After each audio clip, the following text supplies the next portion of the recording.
boards of nursing really began meeting together almost from the early times when the first laws were passed in 1903.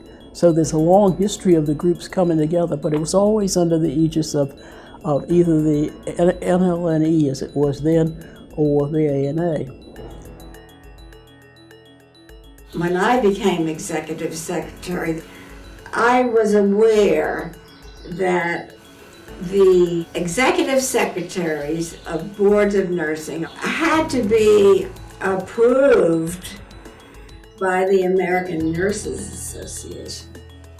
And I thought, there's something wrong here. This alliance isn't quite right.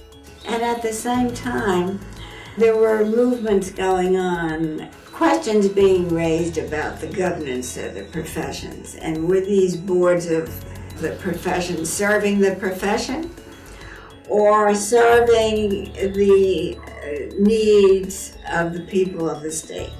So I began to think we need our own organization. That was a very radical idea. I had told my fellow members of the council, I want to introduce this motion that we implement the action that would make us a separate organization. To think that we would be separated was very traumatic. It was very obvious that a learning experience had to take place, and it required time.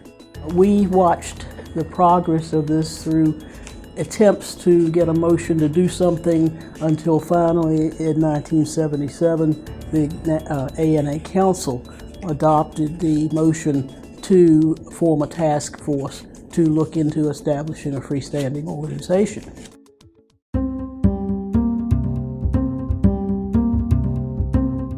There was also a real dichotomy here.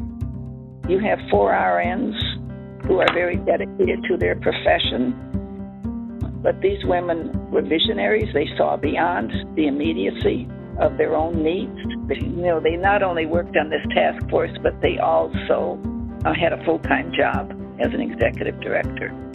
Mildred Schmidt and Elaine Ellaby and Pat Keefe and Trudy Malone saw the handwriting on the wall and said, it's worth it,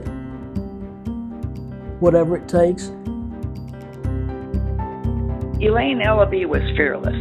She was not afraid of anything or anybody. She was unstoppable. Mildred Schmidt was what I call a visionary of the group. They all had their own visions, but I think she was the visionary and looking at the future and the possibility of what the National Council could do and become. Trudy was a warm, caring person. She had quiet strength, and she was what I would call a nurturing professional. Pat Keefe, she was a no-nonsense person.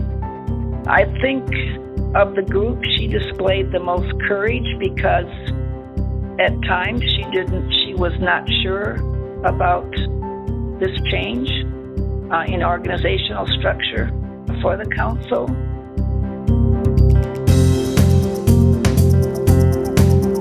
They were extremely selfless in their time and energy, and they kept on working.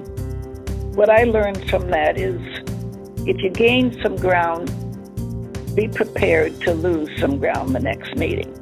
Their discussions were limitless, and they had to do that, but then they had to come back to the reality of the day and had to set up an organization that would be acceptable to the majority.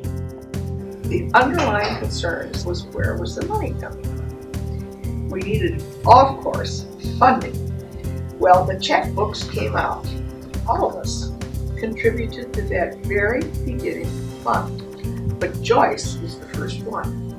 So we continued to work, and the money kept coming in.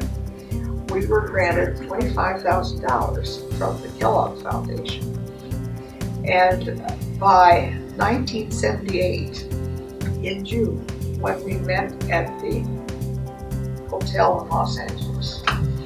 Well, you can imagine the members of the task force were really excited. Here we were going to introduce this resolution. Oh. The vote was 83 in favor and 8 opposed. And we were ecstatic. We were beyond being ecstatic. Quite honestly, we mostly sat there and cried. And it was wonderful.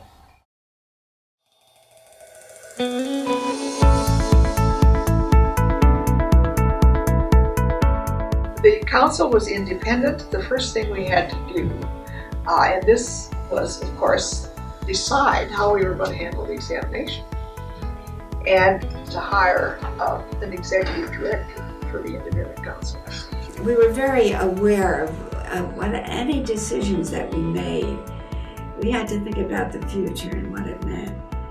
There was a lot of strain with the separation of the ANA Council of State Boards from the American Nurses Association. I think forming the appropriate relationships with other organizations was big, a high priority. I asked, to whom is the NCSBN accountable? Because that's what people were asking.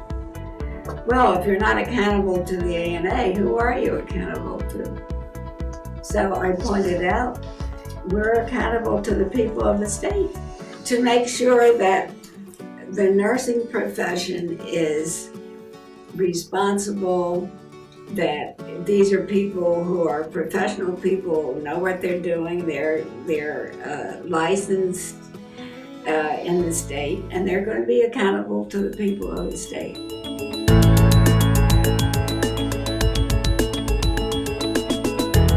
We had dreams of what we wanted the organization to do, and it's just been so exciting to see how this organization has grown. At this moment, I am so in awe, literally, of what the National Council has done and accomplished far beyond what we thought of.